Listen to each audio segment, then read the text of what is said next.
da mucho gusto no solo haber hecho la conversación anterior, sino también esta. Juan José Millás, ¿has estado una o dos veces antes en Colombia?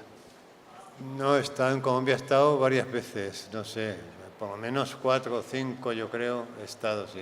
En Cali no, en Cali es la primera vez que estoy. Bueno, pero a pesar de eso, no creo que para la mayoría de los concurrentes Juan José sea un nombre familiar. De modo que en la charla él tiene un libro, una novela reciente que se llama Que nadie duerma, ya llegaremos allá, pero voy a aprovechar la ocasión para hacer un recorrido por su carrera, las muchas facetas que ha tenido como escritor, para ver qué tanta curiosidad les despierta a ustedes. Juan José, en los últimos años se han venido publicando recopilaciones de su trabajo. Todavía no existe algo así como unas obras completas, pero se han hecho unos volúmenes que son un muy buen panorama de lo que ha venido haciendo a lo largo de este tiempo. De modo que me gustaría empezar con lo que él llama articuentos. Quienes transiten por el diario El País se habrán encontrado muchísimas veces con las columnas de Juan José.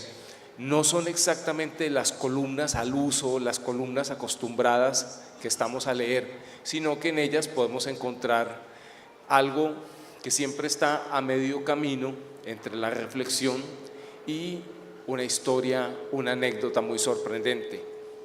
Qué sé yo, entre las que yo recuerdo está la historia de un señor que un día se despierta al lado de una mujer que él no conoce, pero que descubre de inmediato que es su esposa, y además descubre que es el padre de unos hijos que él está seguro de que no ha tenido, pero que por alguna misteriosa razón en ese momento son sus hijos. O la historia de un hombre cuyas manos deciden desobedecerle, entonces actúan conforme a ellas les da la gana. O el del hombre que un día divide su vida entre días pares e impares. En los días pares es un hombre honrado y siempre dice la verdad. En los días impares siempre miente. Este es el tipo de columnas que ha venido desarrollando desde mucho tiempo atrás y que han adquirido diferentes encarnaciones y que están reunidas en un libro de un tonelaje bastante, tiene casi 1000 páginas, que se llaman Los Articuentos. Empecemos por ahí. ¿Qué son esos articuentos? Bueno, buenas tardes. Lo primero, gracias por venir, gracias a la biblioteca por su hospitalidad y gracias, Mario, por tu generosidad al presentarme. Bueno, en articuento yo lo llamo así porque es un híbrido entre cuento y artículo, ¿no? Entre artículo periodístico y cuento, es decir, son textos que empiezan a veces como un artículo y terminan como un cuento, o al revés, y entonces sorprenden al lector porque previamente me han sorprendido a mí, ¿no? Entonces, cuando yo empecé a escribir artículos en la prensa, yo pensé que debía hacer algo distinto porque había muchísimo columnismo de tipo político y yo pensé que estaría bien hacer un columnismo más pegado a la vida cotidiana, pero tratando de encontrar lo que de misterioso hay en la vida cotidiana, porque la vida cotidiana está llena de misterio. Y bueno, eso funcionó extrañamente porque yo convertí el periódico en un campo de experimentación, ¿no? No hace mucho me entrevistaban en España a propósito también de los articuentos y el periodista me decía, bueno, es que usted entra una mosca por la ventana y ya tiene resuelto el artículo, ¿no? Porque efectivamente yo me fijo en sucesos mínimos y en apariencia insignificantes. Y el periodista se refería a una columna, él me lo dijo con cierta agresividad, no me debía gustar mucho lo que yo hacía. Porque él se refería a una columna en la que yo contaba, una columna que había publicado recientemente, en la que yo contaba que estaba un día en casa por la mañana trabajando y estaba yo solo, debían ser las 11 de la mañana. Y de súbito me entraron unas ganas tremendas de tomarme una cerveza. cosa muy rara porque yo por las mañanas no bebo y desde luego no bebo mientras trabajo, de manera que deseché la idea y seguí escribiendo. Pero la idea de la cerveza regresaba cada vez con más insistencia y yo ya empezaba a ver estos anuncios que se destapa una botella de cerveza y sale esa espuma, en fin. Llegó un momento en que pensé que no podría seguir trabajando si no me tomaba una cerveza. Así que decidí que lo mejor era ceder a la tentación. Entonces fui a la cocina y al abrir la nevera salió una mosca del interior de la nevera. Y yo pensé, caramba, ¿por qué medios telepáticos esta mosca habrá metido en mi cabeza la necesidad de tomarme una cerveza para salvar su vida? Porque, claro, si yo no hubiera abierto la nevera a las 11 de la mañana, pues no habríamos abierto hasta la hora de comer y la mosca se habría muerto, ¿no? Y me pareció un suceso realmente portentoso, ¿no? Pero bueno, la vida está llena de sucesos de ese tipo, que son los que yo intento. No hace mucho, por ejemplo, contaba en otra columna que había llamado a un fontanero porque la cisterna de un retrete no funcionaba, ¿no? Y el fontanero, estaba yo solo en casa también, y el fontanero no hacía más que pedirme cosas. ¿No tendrá usted un trozo de goma? ¿No tendrá usted un destornillador? Por no ir al coche, decía, no tendrá usted por no ir al coche. Y ahí me daban ganas de decirle, ¿no tendrá usted un adjetivo, no? Porque yo estaba intentando trabajar. Pero en un momento determinado, el hombre, viendo que yo estaba escribiendo, me dijo, ¿usted es escritor? Digo, sí. Dice, ¿me importaría revisarme un currículum que he hecho? Que tengo en el coche. No me importaba ir al coche. Me importaría revisarme un currículum que tengo en el coche que había echado para trabajar en Arrenón, me parece. Digo, bueno, venga, traiga usted el currículum. Entonces, y digo, y de paso ya traiga la caja de herramientas. Y el hombre pues volvió y me dio el currículum y se fue a arreglar la cisterna. Y yo vi el currículum y el currículum era un desastre total. Bueno, pues lo rehice completamente, ¿no? Y ya cuando acabó, viene y digo, bueno, ¿qué tal? ¿Ya está arreglado de la cisterna? Y dice, sí, sí. Pero bueno, estaba eso fatal, he tenido que levantarlo todo y poner todo nuevo y tal. Dice, mi currículum, digo, igual, he tenido que levantar todo, hacerlo todo nuevo. Tal. Digo, bueno, ¿y qué le debo? Y no sé, me dijo 300 euros. Digo, bueno, pues el currículum son 400.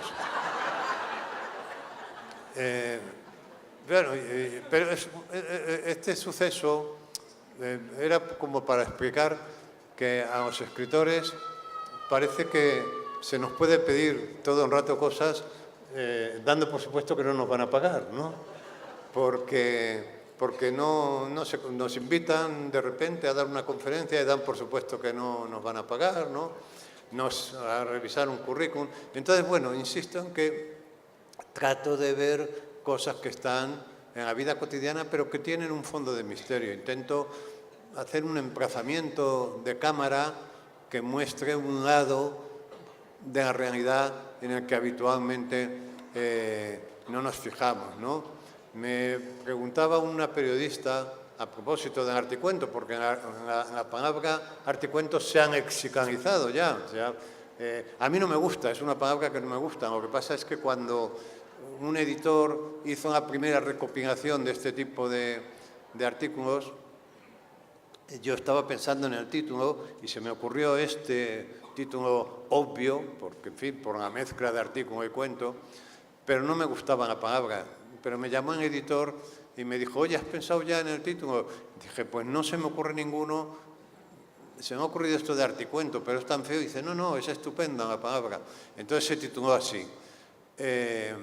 Y esa palabra pues se ha mexicanizado, ya la gente habla de articuentos para referirse a un tipo de artículo que se parece a este artículo que practico yo, ¿no?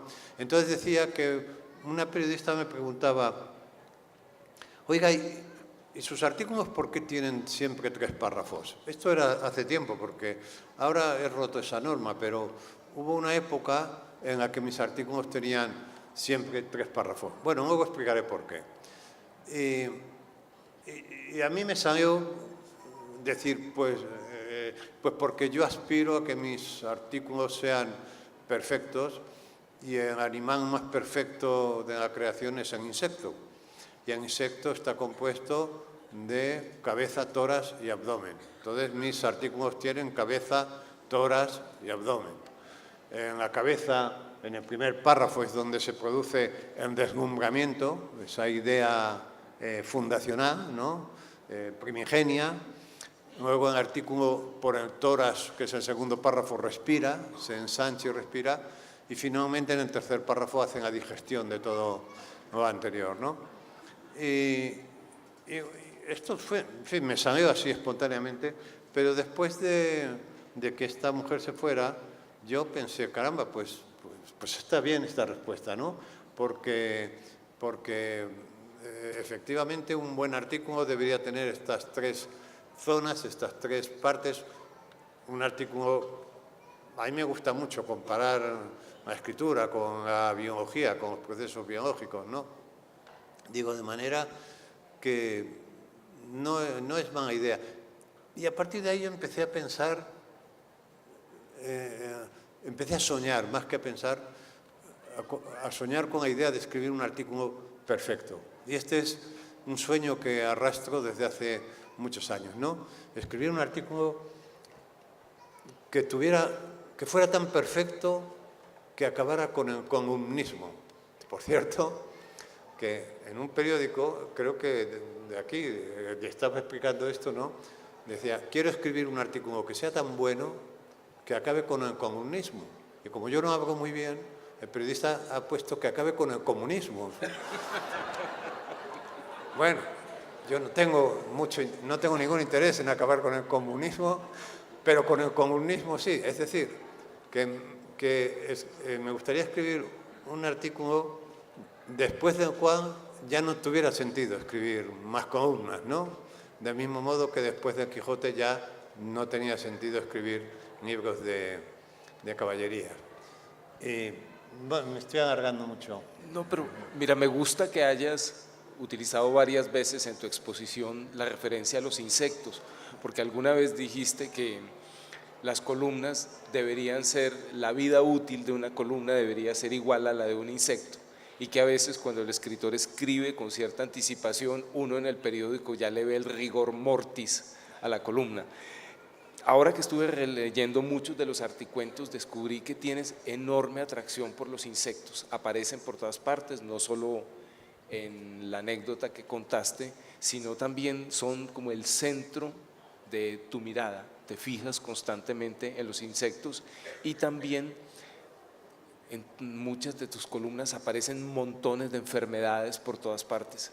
¿De dónde viene eso? Esa mezcla tan peculiar entre insectos y pasión por las enfermedades. Sí, pues es el interés por el cuerpo, ¿no? Es el interés por el cuerpo, porque el cuerpo es una cosa muy rara, ¿no? Quiero decir que todos ustedes y nosotros tenemos cuerpo, ¿no? Y según recordamos, ya nuestros abuelos tenían cuerpo, nuestros bisabuelos tenían cuerpo, es decir, que el cuerpo parece que es una cosa antigua, ¿no? Y sin embargo, el modo en que nos relacionamos con el cuerpo es como si fuera una adquisición muy reciente, ¿no? Fíjense en la industria que hay dedicada al cuerpo, toda la industria cosmética, por ejemplo, ¿no? Si uno va a un kiosco de periódicos, de revistas, las portadas son todo cuerpos.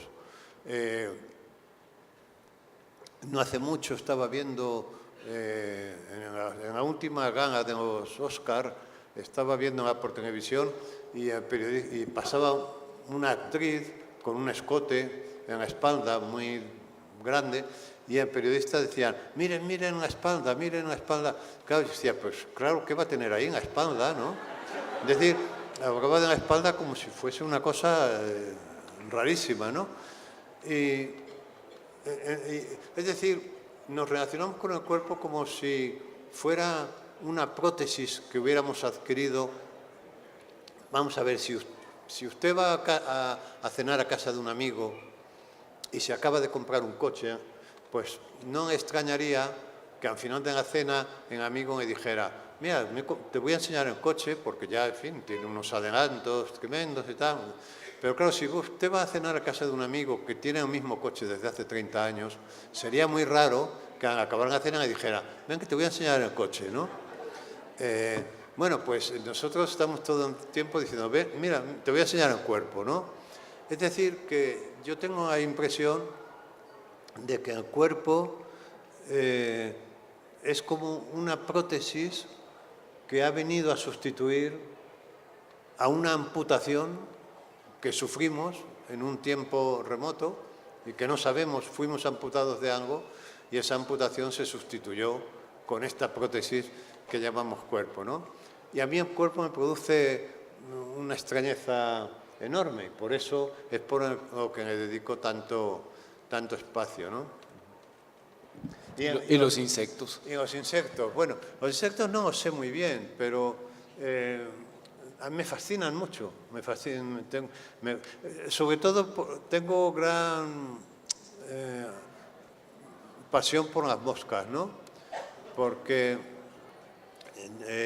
las moscas yo creo que son como... Mira, déjame, adelantándome un poco, preguntártelo de otra manera. Juan José tiene un libro que se llama Vidas al Límite, en el cual se recopilan varias de sus crónicas que se han publicado en diferentes periódicos españoles. Y el libro se abre con biografía de una mosca. Sí. Es una crónica muy celebrada tuya y eso. Bueno, ¿qué te llevó a adoptar una mosca y a seguir paso a paso su, en este caso, muy corta vida, que son 3 o 4 días? Claro.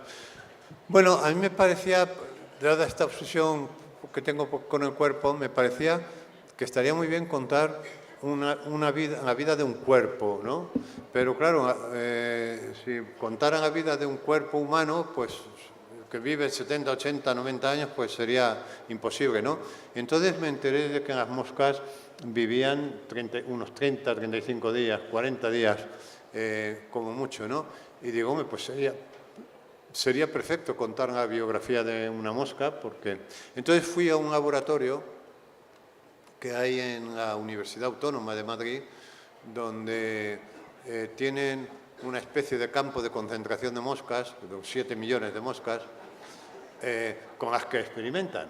Es decir, es un sitio, es un centro de biología molecular, y entonces hacen moscas a la carta. Usted va y dice, quiero una mosca con un ojo en el abdomen, y te hacen una mosca con un ojo en el abdomen. Y es un sitio muy entretenido. Y entonces yo fui allí y les pedí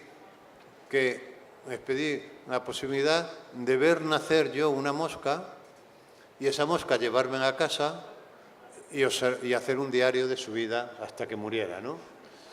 Entonces, bueno, pues yo vi nacer una mosca en el microscopio, vi cómo salía del huevo, ¿no? Y la metieron en un tubo de ensayo, que era su casa.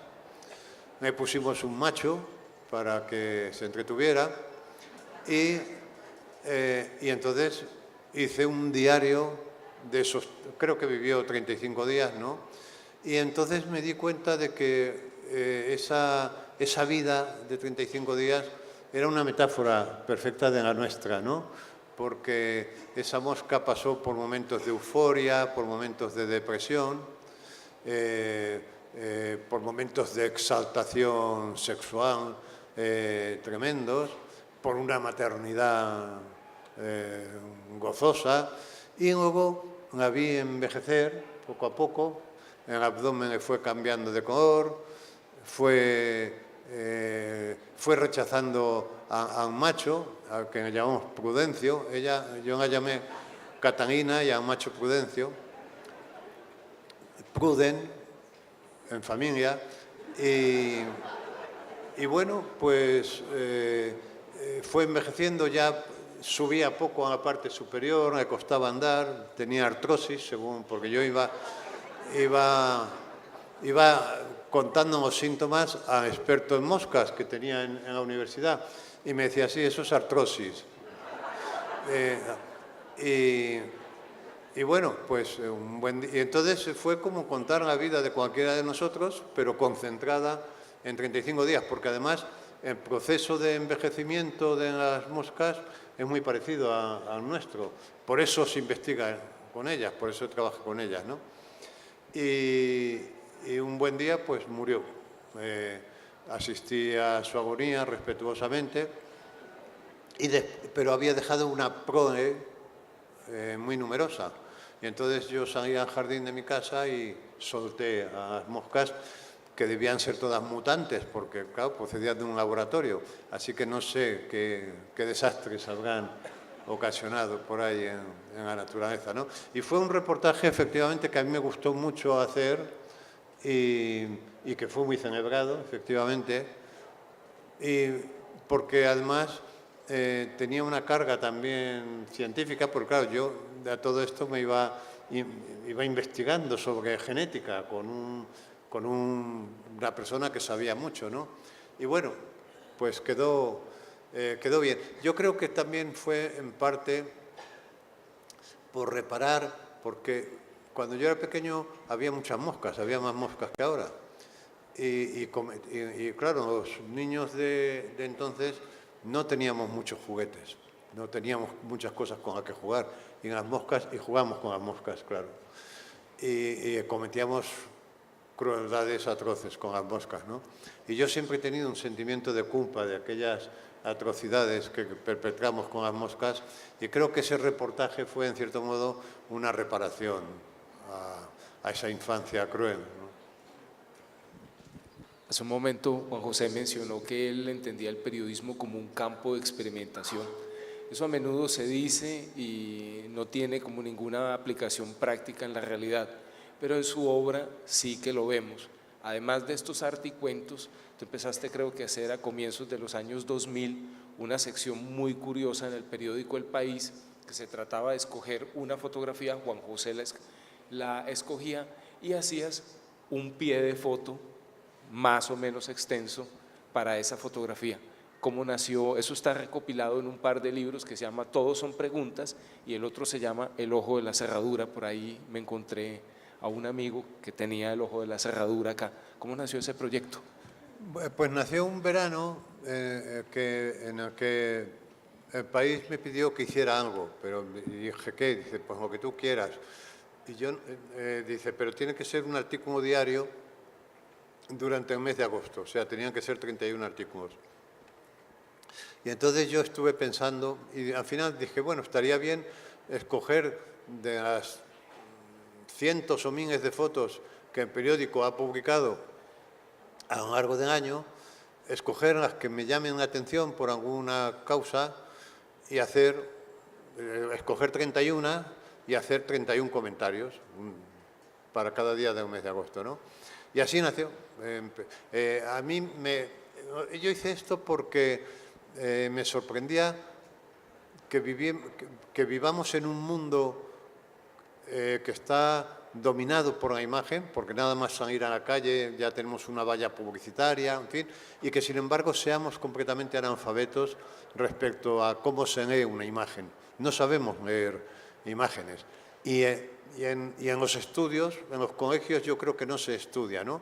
Y yo era un ignorante también de la imagen y me pareció que podía ser un ejercicio muy interesante, porque además, como la fotografía es un medio tan moderno, nació antes de ayer prácticamente, pues libros verdaderamente fundamentales sobre la fotografía, pues hay pocos, de manera que era fácil ponerse al día, ¿no? Y entonces empecé a estudiar esto, como ver la fotografía, en fin, y ahí empezó. Y entonces fue una sección que hice durante el mes de agosto de 2 o 3 años, y como funcionó muy bien, en el periódico me pidieron que la pasáramos al suplemento de los domingos. Y desde entonces vengo haciendo en el suplemento de los domingos un pie de foto. Es una foto que yo escojo, en fin, yo cuando leo el periódico, si veo una foto que me llama la atención, la meto en una carpeta, aunque no sepa por qué me llama la atención, ¿no? Y luego, el día que me toca escribir el artículo, abro la carpeta, reviso y aquella que más me gusta, pues aquella comento, ¿no? Y siempre que procuro hacer un ejercicio también, pues como en el resto de los artículos, de mirar esa zona de la fotografía que quizá ha pasado inadvertida al lector, ¿no? Déjame preguntarte un ejemplo concreto. Ahora estábamos viendo en El ojo de la cerradura, hay una fotografía de Michael Jackson. Está en primer plano, él ocupa como todo el campo visual. Y sin embargo al lado se ve una mano muy regordeta que le está sosteniendo un paraguas. ¿Cómo fue que te llamó la atención eso y por qué acabaste escribiendo sobre esa mano? Claro, era una foto muy espectacular porque era la época en la que estaban juzgando a Michael Jackson. Entonces Michael Jackson iba al juzgado todos los días, ¿no? Y se presentaba allí disfrazado de Michael Jackson y llevaba al lado un señor que era muy gordito, que siempre llevaba un paraguas protegiéndole del sol a Michael Jackson, ¿no? Y entonces era una imagen muy, muy surrealista. No recuerdo lo que escribí, pero sí recuerdo la imagen. Era una imagen porque se veía mucha gente y tal, y el señor con el paraguas para que no le dieran sol directamente la imagen era muy, muy extraña, ¿no? José, no sé si tú te acuerdas cuando nos conocimos hace mucho tiempo atrás, fuimos al restaurante Andrés Carne de Res y mientras almorzábamos tú contaste una historia de un libro que había hecho tu mujer, pero que tú hiciste el prólogo.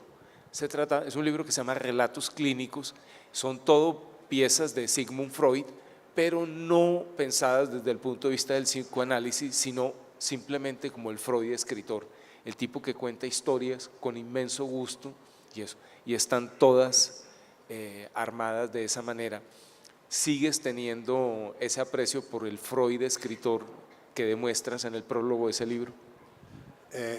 Sí, bueno, Freud en fin, es un gran escritor. Si Freud no pasara a la historia de la ciencia, debería pasar a la historia de la literatura, porque, en fin, incluso autor del canon, este famoso Bloom, Harold Bloom, que detesta el psicoanálisis, sitúa, sin embargo, a Freud como a la altura de Shakespeare. Dice que la interpretación de los sueños está a la altura del mejor Shakespeare, ¿no? Entonces Freud me interesa mucho sobre todo por los relatos, por el modo de relatar, por el modo en que cuenta. Y luego yo de Freud he aprendido mucho desde el punto de vista de la elaboración del cuento y de la elaboración de la novela. Freud tiene un libro muy interesante que se titula El chiste y su relación con el inconsciente, que es un libro un poco técnico, pero en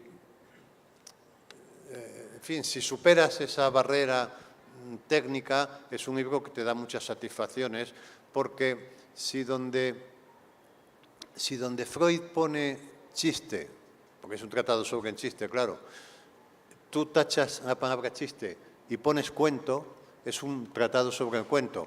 Bien es cierto que sobre un tipo de cuento circular y tal. Pero bueno, lo mejor de todo es que Freud explica aquí que el chiste tiene dos momentos. Tiene un momento de desconcierto, que es, en fin, cuando te empiezan a contar una historia, dices, ¿a dónde va esto? Y un momento de esclarecimiento, que es cuando se produce la risa, ¿no? Pero lo diabólico del chiste, que es lo diabólico del cuento y de la literatura en general, es que la zona segunda, la parte del esclarecimiento, está escondida en la parte del desconcierto. Veámoslo prácticamente con un chiste, ¿no? Es un matrimonio que él tiene 100 años y ella tiene 105 años y van a abogado a tramitar el divorcio. Entonces el abogado pues miran los papeles y dice, bueno, pues está todo en orden y además como es un divorcio de mutuo acuerdo, esto irá rápido, de manera que en una semana les llamaré para que vengan a firmar los papeles.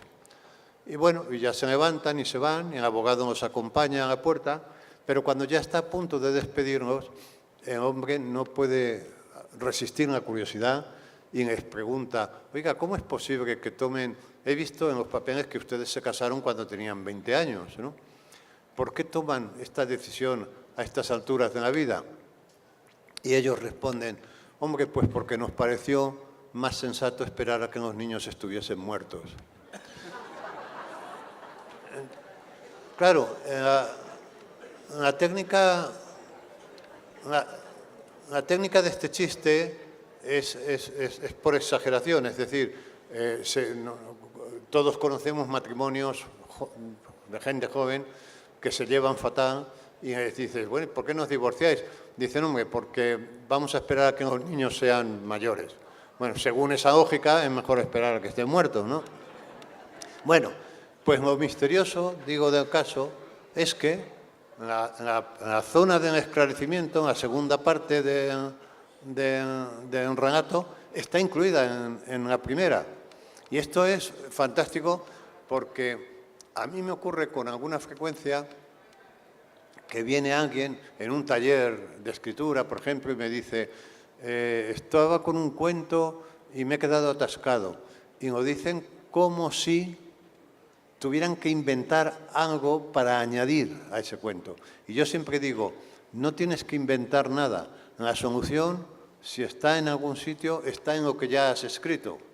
Del mismo modo que la solución de un chiste está en la primera parte del chiste, ¿no? Entonces, escribir en gran medida es un problema de escuchar. Si tú has escrito 30 folios de un cuento, ya la solución de ese cuento está ahí. No tienes que inventar nada más, tienes que escuchar lo que has escrito. Hay una historia que a mí me contaron y que yo utilizo a veces en los talleres, que me contaron hace tiempo en Madrid. Un día iba por la calle y venía un amigo de frente, nos encontraba, y el amigo iba solo, pero iba riéndose solo por la calle. Y entonces, bueno, nos saludamos y le dije, ¿de qué te ríes? Y dice, pues es que me acaban de contar una historia increíble. Y la historia era la siguiente. Era una pareja que vivía en Madrid, una pareja de novios que vivía en Madrid y que iba a casarse. E invitaban a la boda a unos amigos suyos que vivían en una ciudad que está a 200 kilómetros de Madrid, que se llama Valladolid. Y bueno, y este era un matrimonio que vivía en Valladolid y nos invitaban a la boda.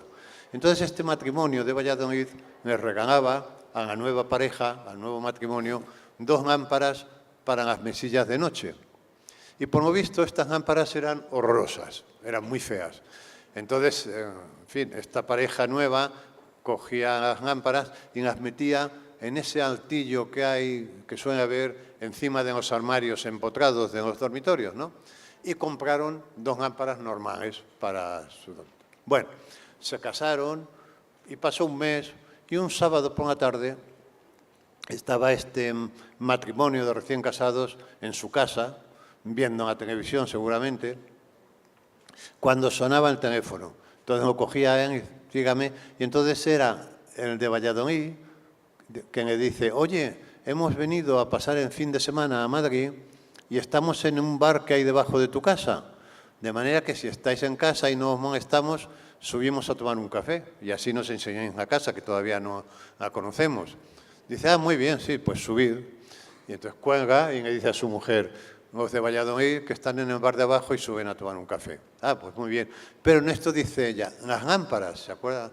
Y entonces van corriendo al dormitorio, claro, todo esto con mucho agobio porque estos están ya en el ascensor seguramente, ¿no? Como van corriendo al dormitorio, meten debajo de la cama las lámparas que ellos habían comprado, sacan del altillo las que les habían regalado y las colocan corriendo en las mesillas y ya suenan a puerta. Van a abrir, entra esta pareja de Valladolid y van pues diciendo las cosas que se dicen, qué casa tan espaciosa, qué luminosidad, qué tal. Y van avanzando hacia el dormitorio principal. Y cuando ya están a un medio metro de un dormitorio de Valladolid, se adelanta, dice, a ver cómo han quedado nuestras lámparas.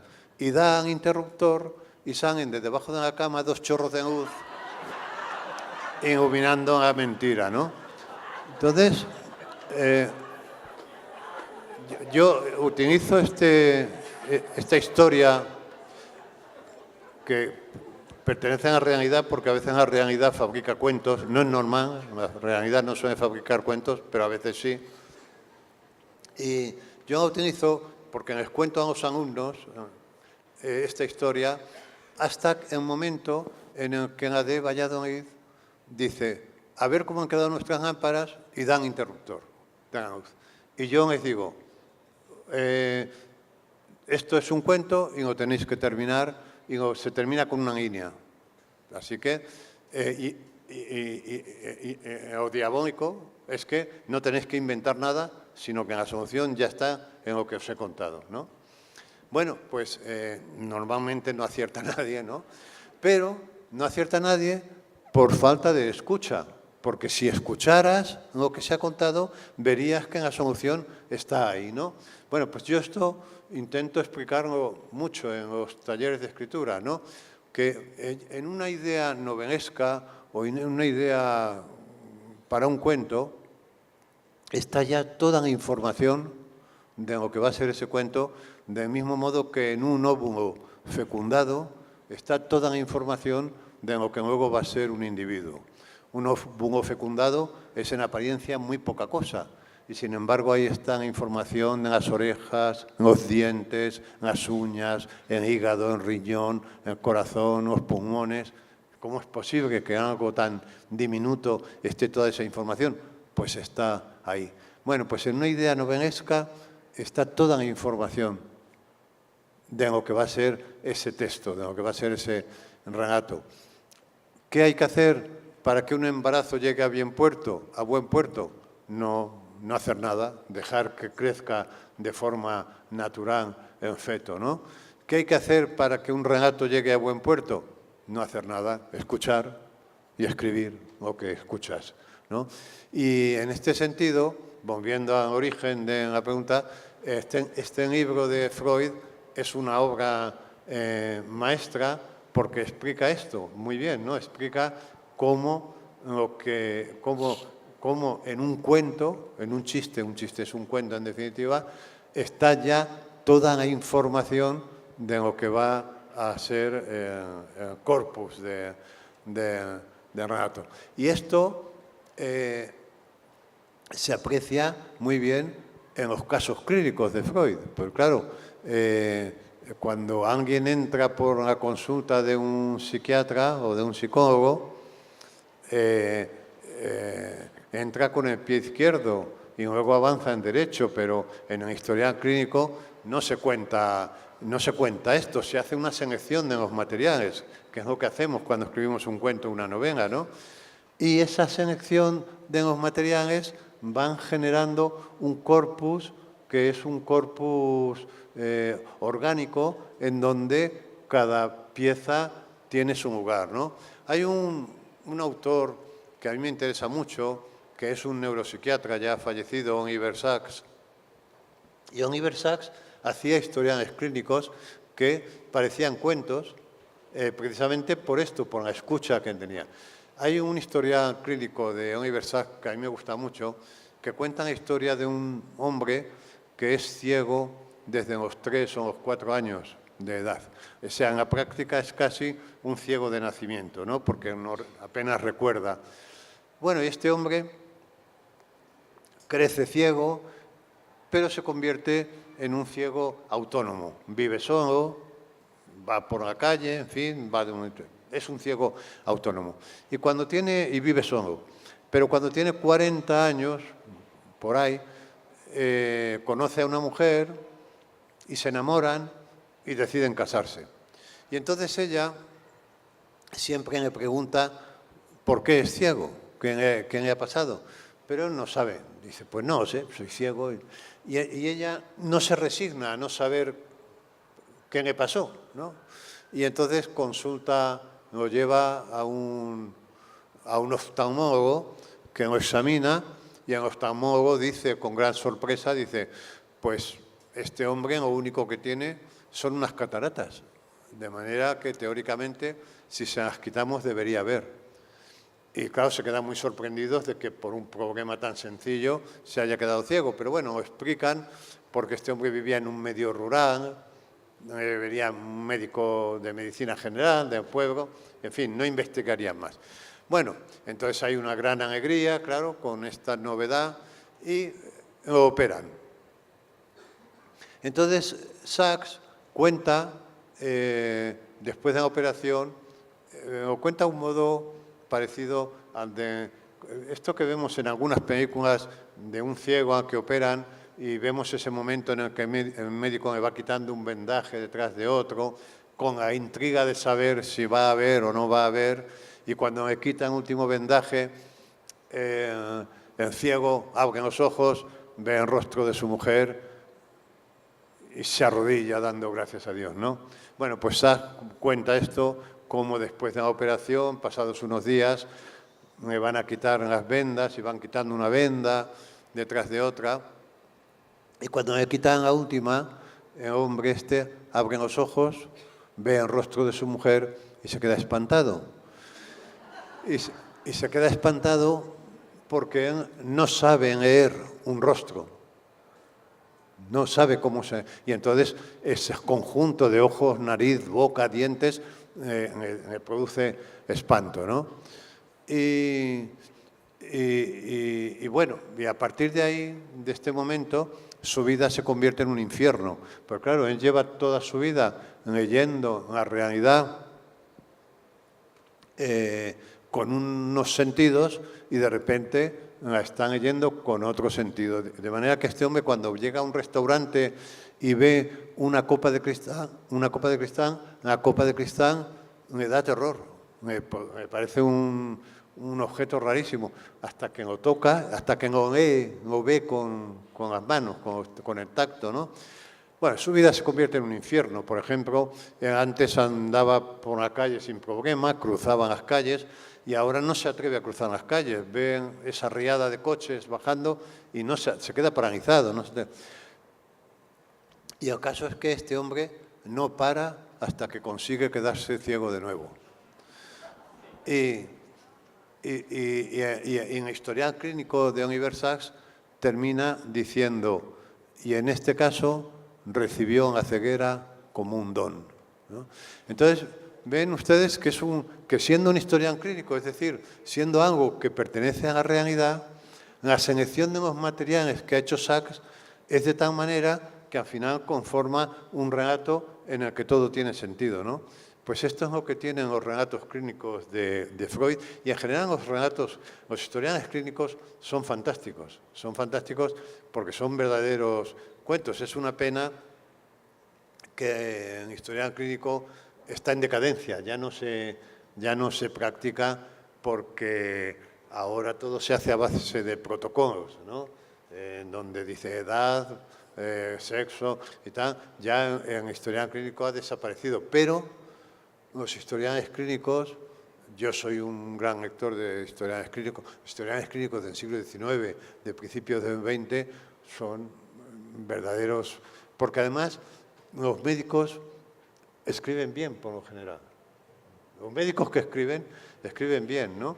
Y esto que decimos en historial clínico se puede extrapolar al discurso científico en general, ¿no? El discurso científico admite una lectura literaria. El discurso, tú te puedes, aunque tú no sepas nada aunque tú no tengas una formación científica, que es lo que me ocurre a mí, te puedes acercar al discurso científico con una mirada literaria. Y desde ese punto de vista es tan la precisión con la que escriben y es tan la nomenclatura que utilizan que resulta muy alentador. A mí leer textos de orden de carácter científico, me pone a 100, incluso aunque no los entienda, ¿no? Recuerdo hace años que hubo en Madrid un congreso a que acudieron, en fin, la gente que más sabía de astrología del mundo, ¿no? De astronomía del mundo. Y entonces se reunieron allí en una sala de una universidad y se pasaban las horas hablando del universo en una jerga en la que yo creo que no se entendían ni ellos mismos, ¿no? Y sin embargo consiguieron una atención informativa tremenda. Los periódicos todos los días les dedicaban 2 páginas, los telediarios se abrían con el Congreso, y yo me acerqué a ver qué pasaba allí, y en efecto yo no entendía nada de lo que decían, pero claro, utilizaban una nomenclatura fantástica, agujeros negros, horizontes de sucesos, principio de incertidumbre y tal. Yo pensé, claro, esto tiene mucho éxito porque yo no sé si hablan del universo, pero si hablan de materia oscura, desde luego están hablando de mí, ¿no? Entonces, la nomenclatura de la ciencia es fantástica, pero no son la nomenclatura, sino lo que cuentan. En fin, muchos de ustedes, si no todos, conocerán el principio de incertidumbre, principio enunciado en el año 27 por Heisenberg, ¿no? Que lo que viene a decir, en términos muy groseros, resumiéndolo mucho, es que la mirada del observador modifica el comportamiento del observado, ¿no? Claro, esto desde una mirada literaria es fantástica. Cuando estudiamos el punto de vista, en los talleres yo hablo del principio de incertidumbre, ¿no? De manera que sí, también me interesa mucho, no solamente la literatura, digamos, psicoanalítica y Freud, sino en general en discurso científico, porque yo creo que en discurso científico es muy literario. Y además, fíjate lo curioso, que yo reto a quien quiera a que vaya a una biblioteca y vaya al departamento donde están los libros de física y vea el índice onomástico de esos libros, y en todos ellos, tarde o temprano, aparece Lewis Carroll, porque hay un momento en que solamente pueden explicar, por ejemplo, en el universo de Stephen Hawking, lo explica muy bien Alicia en el País de las Maravillas, ¿no? Es decir, que tarde o temprano todos citan a Lewis Carroll porque no tienen más remedio. Es decir, que entre la literatura, entre el discurso literario y el discurso científico, hay un hermanamiento que no está suficientemente reconocido. Cuando uno lee tus columnas también descubre que tienes un amor inconmensurable por los diccionarios, y entre otros le has dedicado varios artículos al que escribió Manuel Seco. ¿Qué encuentras en esos libros que te parezca igual de atractivo a esto que nos acabas de contar de los relatos clínicos? Bueno, un diccionario es como un zoológico de palabras, ¿no? Te paseas por allí y vas viendo las palabras, del mismo modo que vas viendo los animales, ¿no? Y lo que tiene de fantástico los diccionarios es la precisión. La precisión de bisturí con la que definen una palabra, ¿no? Porque muchas veces, yo hago mucho esto en los talleres de escritura, le digo a los alumnos, digo, esta palabra que has utilizado, ¿qué significa esta palabra? Y no saben definirla. Oscuramente saben qué significa, porque si no, no la utilizarían. Pero cuando les digo, defínela, son incapaces. Entonces abrimos el diccionario y nos quedamos asombrados de... Por ejemplo, no hace mucho hablábamos de la palabra virtual, pero no del término virtual referido al mundo de la informática, sino al uso que hacemos cuando se dice, por ejemplo, que el Real Madrid es el virtual ganador de la Liga, ¿no? Y entonces un alumno había empleado virtual en este sentido, en un contexto que no recuerdo. Y yo le dije, ¿qué significa virtual? Y no, sabía lo que significaba, pero era incapaz de de decirlo. Y pregunté a toda la clase y era imposible. Entonces abrimos el diccionario y leímos la definición de virtual y decía, virtual, que tiene capacidad para producir un efecto. Fantástico, ¿no? Eso quiere decir que el Real Madrid es el virtual ganador, que tiene la capacidad de producir ese efecto, ¿no? Entonces, la lectura del diccionario es una lectura, en fin, aparte de muy instructiva, muy divertida. Y lo que a mí me gusta también mucho son las enciclopedias, ¿no? Porque además hay un hecho fundacional en mi vida como escritor que está relacionado con las enciclopedias. Porque en mi casa no había libros, pero había un libro maravilloso que era Enciclopedia Espasa, que es una enciclopedia que quizá algunos de ustedes conozcan, que tiene más de 100 tomos, tiene 100 y pico tomos, y tiene un lomo negro, pero las letras doradas. Es una enciclopedia muy hermosa y que da mucha respetabilidad allá donde está, ¿no? La Enciclopedia Espasa estaba en todas las notarías, por ejemplo, ¿no? Si tú llegabas a una notaría y no estaba en Enciclopedia Espasa, no te podías fiar de ese notario, ¿no? Y los despachos de abogados. Y bueno, en mi casa estaba esa enciclopedia, quizás mi padre la había comprado para parecer respetable, ¿no? Y entonces, en fin, en aquellos días eternos del verano, en donde un niño de 12 o 13 años pues no tenía muchas diversiones, ¿no? Yo descubrí en la Enciclopedia Espasa porque me gustaban las láminas, me gustaban las estampas, las imágenes, que eran muy buenas y siguen siendo buenas. Yo he heredado aquella enciclopedia de mi padre y a veces me paro a mirarlas porque además eran libros muy bien impresos, en muy buen papel y no han perdido calidad, ¿no? Y recuerdo, por ejemplo, la fascinación que me produjo la ilustración del artículo Mimetismo, porque era una ilustración a todo color donde había un conjunto vegetal, ¿no? En el que lo que parecía que era una rama era en realidad un insecto palo, o que parecían las alas de una o que parecía una hoja de un arbusto era en realidad el ala de una mariposa, ¿no? Y claro, la ilustración era tan hermosa que inevitablemente fui a leer el artículo, ¿no? Y en el artículo contaba que había un gusano que adoptaba la forma de un excremento de pájaro para evitar ser comido por los pájaros. Y además estaba en la lámina, veíase una rama, una especie de cagarruta, que en realidad era un gusano, ¿no?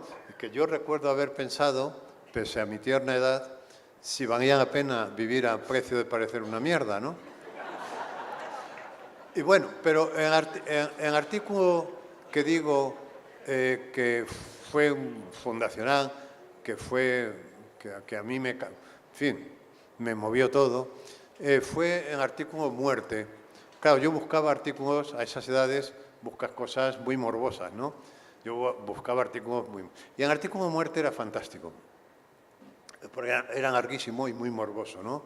Y contaba, por ejemplo, con todo detalle cómo se hacía una autopsia, o contaba, por ejemplo, cómo descubrir si alguien que se ha muerto de verdad, y en fin, aparte del sistema este que todos conocemos, de acercar un espejo a la boca para ver si el espejo se empaña, contaba un sistema mucho más truculento, que consistía en acercar una cerilla encendida al dedo gordo del pie del supuesto cadáver, ¿no? Y decía, si se hincha y estalla, está vivo. Pero lo mejor de todo era el final de ese artículo. El final de ese artículo contaba la siguiente historia. Contaba la historia de un señor que vivía en Segovia, un caballero que vivía en Segovia, cuya mujer estaba embarazada y a punto ya de dar a luz. Pero él tenía que salir en un viaje de negocios, creo que a Madrid, y entonces el hombre, bueno, cogía su caballo y viajaba hacia Madrid y hacía noche en una posada a medio camino.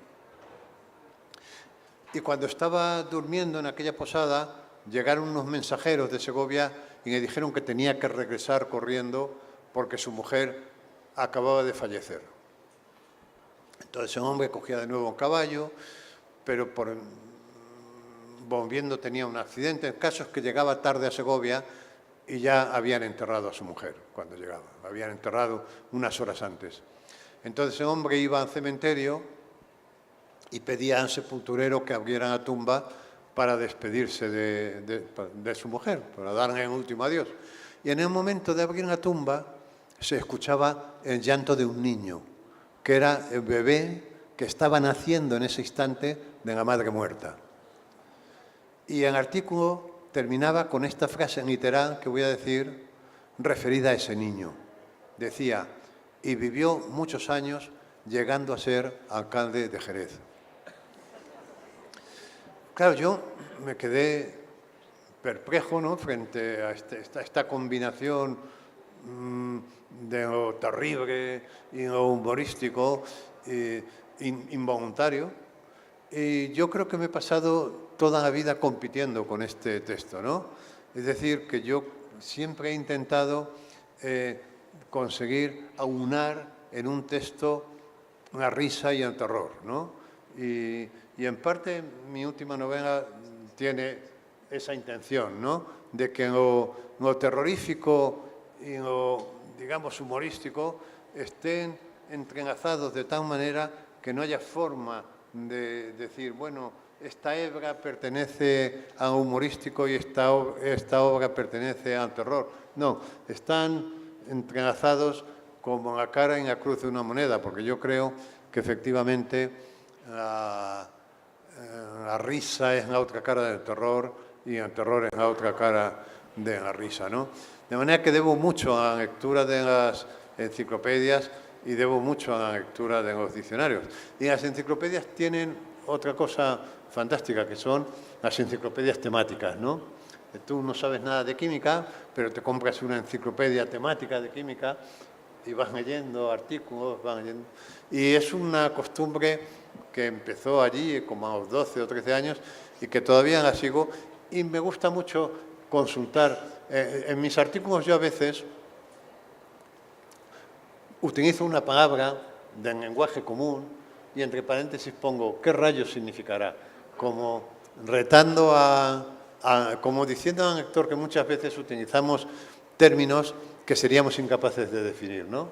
Entonces yo juego a esto, cuando yo utilizo un término, digo, ¿sería yo capaz de definir este término? Y finalmente voy al diccionario y me quedo asombrado frente a esa precisión de bisturí del diccionario. Se me van a quedar muchas preguntas para hacerle a Juan José. Durante una época hizo varias crónicas que están recopiladas acá en Vidas al Límite de algo que se llamaba el Proyecto Sombra. También hubiera querido preguntarte, bueno, que habláramos sobre un texto luminoso que le recomiendo a todos que lean. Se puede encontrar muy fácil en la web, se llama El Hijo del Joyero, porque es una extraordinaria lección sobre lo que debe ser la literatura. Prometimos al comienzo de la charla hablar sobre tu última novela, ya ha pasado bastante el tiempo, entonces solo te voy a pedir una cosa con la novela, como había dicho antes, se llama Que nadie duerma. Eso tiene que ver con que en la novela tiene mucha importancia un aria de Giacomo Puccini de la ópera Turandot, que se llama justamente así, Que nadie duerma, Nessun dorma. Bueno, solo te voy a pedir que cuentes la historia de la ópera Turandot, porque me parece que se puede leer en clave contemporánea y que de muchas formas refleja lo que está pasando actualmente en la relación entre los hombres y las mujeres. Sí, Turandot es una ópera de Puccini que tiene unas de las arias más bellas de la historia de la ópera, que se llama Nessun dorma, que nadie duerma, y cuenta la historia de una princesa china que detesta a los hombres por razones, en fin, históricas y familiares, pero que es una mujer hermosísima e inteligentísima, y a la puerta de su palacio siempre hay cientos de príncipes que van a pedir su mano, que se quieren casar con ella. Y como ella no quiere casarse con ninguno, pone como condición al que se quiera casar con ella que adivine 3 enigmas, ¿no?, que ella les propone. Y ninguno os acierta los 3 enigmas, ¿no? Y entonces, pero la condición es que el que no acierte no solamente no se casa con ella, sino que lo decapitan. Lo decapitan y ponen su cabeza en una estaca allí en la plaza del palacio, ¿no? De manera que es una plaza que está llena de cabezas de príncipes que han intentado resolver los 3 enigmas, ¿no? Y hasta que finalmente, bueno, ella es la princesa Turandot, y hasta que finalmente llega un príncipe, que es Calaf, que adivina los 3 enigmas, ¿no? Y en la historia a mí me gusta mucho porque casi lo que esta mujer propone, o lo que esta mujer viene a decir cuando los príncipes fracasan a leer los enigmas, ¿no?, a adivinar los enigmas, es que nadie ha sabido leer su corazón y que por lo tanto ella solamente se casará con aquel que sepa leer su corazón, que es precisamente Calaf, ¿no? Entonces a mí me gustaba mucho esta historia, con la que di de casualidad, porque a mí no me gusta la ópera. Pero resulta que llegó al piso de al lado de mi casa un vecino al que me gustaba mucho la ópera. Y entonces ponía óperas y yo cuando la escuchaba a través del tabique me gustaba. Sin embargo, yo la ponía en mi casa y no me gustaba. Es decir, que a mí la ópera me gusta, pero cuando la escucho a través de un tabique. Y un día escuché este aria y el aria me emocionó muchísimo. Y pensé, y yo estaba pergeñando esta novela, y yo pensé en convertir en novelesco este dato autobiográfico. Es decir, una mujer a la que no le gusta la ópera, pero que un día escucha a través del tabique Nessun Dorma y se queda fascinada. Y ya por mera curiosidad, lee el libreto de Turandot y se identifica muchísimo con esta princesa, ¿no? Entonces, la historia de la novela es, en cierto modo, la historia de una identificación masiva con un personaje de ficción, ¿no? No sé si alguno de ustedes tenga preguntas para hacerle a Juan José a propósito de lo que hemos conversado o a propósito, pues, de lecturas que ustedes hayan hecho de sus artículos, de sus novelas, de sus crónicas. Muy buena noche para todos, muchas gracias por la intervención, y es referente a lo que nos ha compartido sobre la vida de las moscas. Mi única relación con las moscas es cuando las electrocuto, pero me comprometo a no volverlo a hacer. Mi pregunta es, dentro de ese mundo, ¿tienen sueños, tienen pesadillas también? Que efectivamente hay gente que tiene fobias a los insectos, ¿no? No, yo la verdad es que no tengo ningún tipo de pesadilla ni de sueño.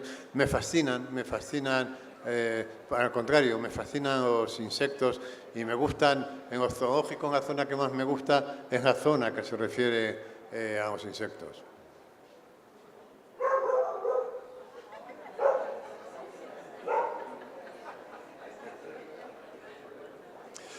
No he entendido la pregunta.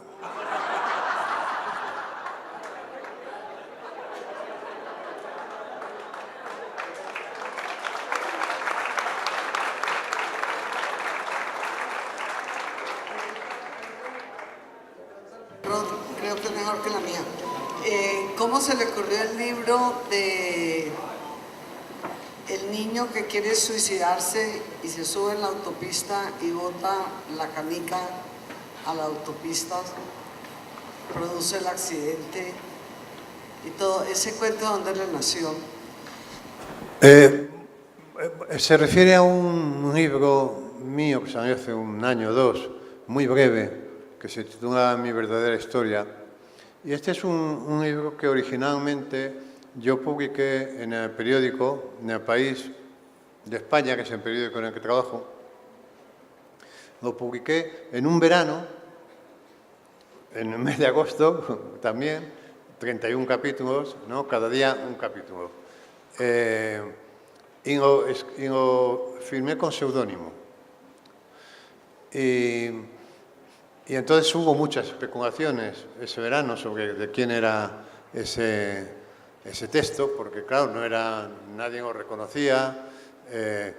Y estuvo como 5 o 6 años, nadie supo quién era el autor. Se especulaba con autores españoles, pero... Y a mí me gustaba mucho, es una novela corta, que a mí me gustaba mucho porque estaba convencido que es lo mejor que he escrito. Y entonces un día comentándoselo a mi editora, me dijo, ¿tú eras el autor de aquel texto? Digo, sí, y es un texto que me gusta mucho. Y entonces me propuso publicarlo, pero me exigió que lo publicara ya con mi nombre, ¿no? Entonces lo publicamos y funcionó muy bien, sigue funcionando muy bien. Eso. Y a mí me gusta mucho, ese libro habla de los problemas de la escritura, ¿no?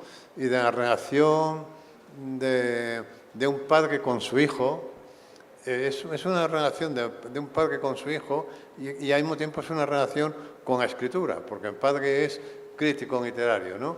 Y entonces, bueno, ahí se anuda, en torno a esa relación está metaforizada toda la problemática también en relación a la escritura, ¿no? Y a lo complejo que es escribir. Es una novela muy breve y muy interesante. Es una novela que se publicó como si fuera juvenil, en un formato, digamos, porque el protagonista es un adolescente, pero yo creo que no es una novela juvenil para nada, ¿no? O en todo caso sería una novela transversal, ¿no? Y bueno, pues así nació eso, con la idea de... Yo siempre he tenido la fantasía de escribir con seudónimo y de tener éxito con un seudónimo, de manera que ya no tenga que dar la cara nunca más por mis libros, ¿no? Y este fue un intento y no he vuelto a repetir. Buenas noches, Juan José. Hace unos años vi una obra de teatro, La lengua madre, que es un relato, una denuncia convertida en un monólogo, llevada al teatro, muy bien hecha, protagonizada por un actor, Juan Diego, una actuación excelente. Mi pregunta sobre ella, fue construida por ti, es cómo se hizo ese proceso de llevar esa especie de denuncia a un tema tan diferente a veces como es el teatro, y si repetirías algo de lo que has hecho de llevarlo a las tablas, como se hizo esa vez. Si repetiría... ¿Repetirías llevar a algún escrito tuyo?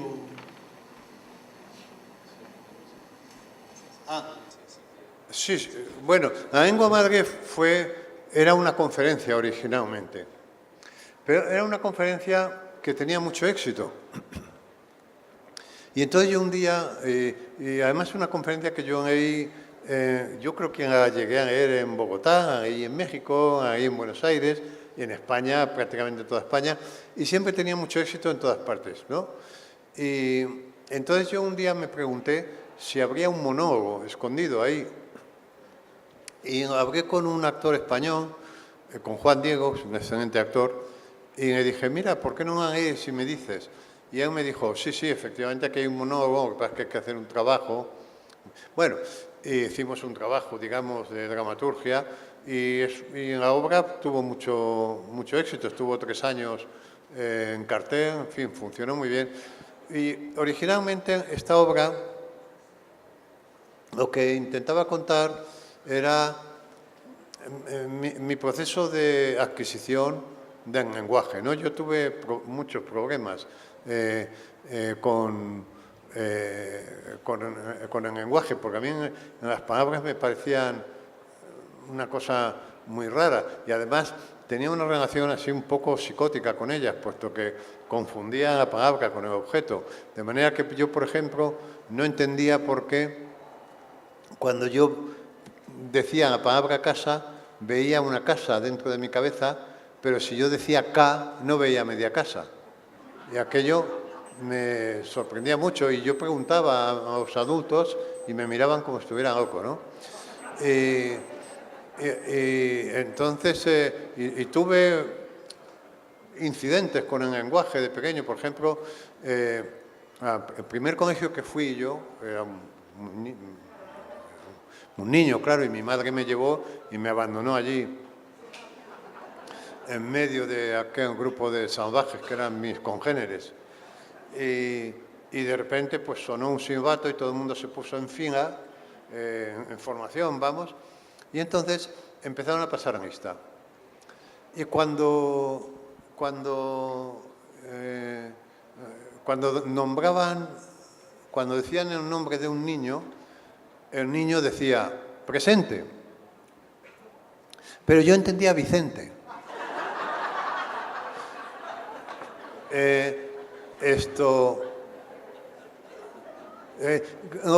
Pero bueno, no me pareció que tenía cierta lógica que dijeran Vicente, porque el director del colegio se llamaba Vicente. Digo, por cierto, igual que mi padre, con lo cual ahí se anudaba, mi padre también se llamaba Vicente. Bueno, pero lo curioso es que cuando los niños decían presente, yo entendía Vicente, pero cuando llegaba mi turno decían Juan José Millás, yo decía Vicente. Ellos entendían presente. Bueno, esto averigüé luego, claro, porque yo... Pero el caso es que a mitad de curso se murió un director, Vicente, y nombraron a uno que se llamaba Federico. Y entonces, el primer día de clase con el nuevo director, empezaron a pasar lista y yo vi sorprendido que todo el mundo seguía diciendo Vicente en lugar de Federico. Y entonces, claro, yo estaba en la mitad, Millás está en la mitad de la ABC, y yo veía, y entonces yo pensé, van a llegar a Millás y si nadie se ha dado cuenta yo voy a triunfar, claro. Yo además era un niño, en fin, con esto que dicen ahora de una autoestima baja y tal, y ya me veía siendo felicitado por todo el claustro y, en fin, en el cuadro de honor, por ser el único que se había dado cuenta de que había cambiado el director, ¿no? Y entonces pasé los minutos más angustiosos de mi vida pidiéndole a Dios que nadie se diera cuenta antes que yo, ¿no? Ay, por favor, que nadie se dé cuenta, que nadie se dé cuenta. Y entonces iban diciendo, y todos los niños iban diciendo Vicente, Vicente, hasta que al final dijeron Juan José Millás, y yo dije, ¡Federico! Y entonces hubo un silencio tremendo, y me miraron como un niño loco, y bueno, en fin, yo en unos segundos comprendí lo que había pasado, ¿no? El malentendido. Y entonces, y bueno, pues... yo qué sé, en mi familia teníamos un tío, un hermano de mi padre, de que todo el mundo decía que era amorfo. Claro, es un amorfo. Y un día estaba yo, mi padre arreglaba todo en casa, y un día estaba arreglando la cisterna precisamente del retrete, como el fontanero del principio. Y estaba allí debajo y me tenía a mí pidiéndome las herramientas. Pásame un alicate, pásame no sé qué. Yo estaba allí pasándome. Y en esto me parecía que era una situación con la suficiente intimidad como para hacer una pregunta. Y le pregunté a mi padre, ¿qué significa amorfo? Y mi padre sacó la cabeza toda despeinada de allí, de debajo de la cisterna. Dice, pues una persona sin personalidad, y siguió a lo suyo. Y yo entonces repregunté y dije, ¿y puede haber una mesa sin mesanidad? Y entonces mi padre volvió a sacar la cabeza y dijo, ¿tú eres idiota o qué? Y entonces ya nunca más me atreví a preguntar ninguna duda lingüística. Pero bueno, yo estaba lleno de dudas lingüísticas, ¿no? Cuando, por ejemplo, cuando llegó a Olla Express, de acero inolvidable, iba a decir, de acero, porque es inolvidable lo que me ocurrió con ella, de acero inoxidable, yo entendía acero inexorable. Y entonces, claro, me parecía que era una olla que no tenía piedad, ¿no? Que además acabó demostrándose que no tenía piedad porque una vecina mía estalló en la cara y me voló media cara, ¿no? Y bueno, pues, en fin, yo tuve muchos problemas. Y entonces, en mi conferencia contaba una relación que yo había tenido con una serie de palabras, amorfo, inoxidable, en fin. Y esa fue la pieza que trasladamos al teatro. Y tuvo, ya digo, mucho éxito porque la gente se moría de la risa desde la primera palabra. Y sí me gusta mucho el teatro. Y sí me gustaría tener alguna experiencia más teatral. Ya tuve hace años una con otro monólogo que se tituló Ella Imagina, que era un monólogo escrito para una actriz que se representó también con éxito, se representó también en Argentina con éxito. Aquí en Colombia no llegó a representarse, en México también. Y me gusta mucho porque cuando escribes una obra de teatro tienes la oportunidad de ver en la trastienda, de los ensayos y todo esto. Y lo que pasa es que, claro, tendría uno que vivir varias vidas para hacer todo lo que me gusta, pero es posible que vuelva a hacer alguna incursión más en el teatro. Nada, buenas noches. Quisiera preguntarle si es este asunto suyo y su relación con la lingüística lo que lo llevó a escribir La Mujer Loca, o qué fue lo que inspiró su obra, que me parece sublime. Sí, la Mujer Loca. Pues es que no me acuerdo ya de La Mujer Loca. Bueno, sí, precisamente tenía mucho que ver con el lenguaje, con la extrañeza que yo siento frente al lenguaje. Es decir, yo quería escribir una obra en la que hubiera un personaje, que es esta mujer, que tiene una relación muy especial con las palabras, con la gramática, ¿no? Porque en realidad esta obra nace de una fantasía irrealizable, o por lo menos irrealizada hasta el momento, que es la de escribir una gramática alternativa. A mí la gramática me gusta mucho y me sorprende que una de las asignaturas donde más fracaso escolar hay es en la lengua, en la gramática, ¿no? Y me parece sorprendente porque la gramática es muy divertida, ¿no? O sea, si bien explicada, es muy divertida. Entonces yo llevo mucho tiempo con la fantasía de escribir una gramática alternativa, donde cuento lo mismo que en la gramática tradicionales, pero de otro modo, ¿no?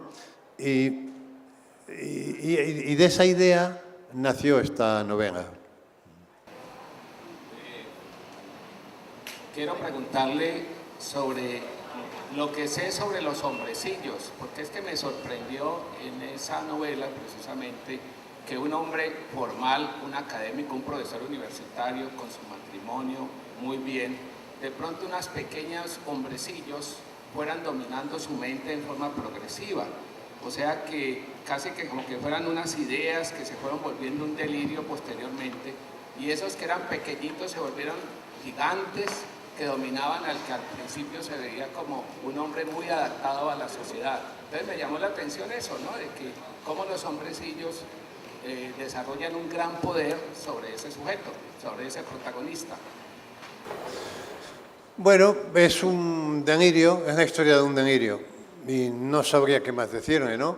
Y me gustaba mucho la idea de contar un delirio desde la primera página, o sea, quiero decir que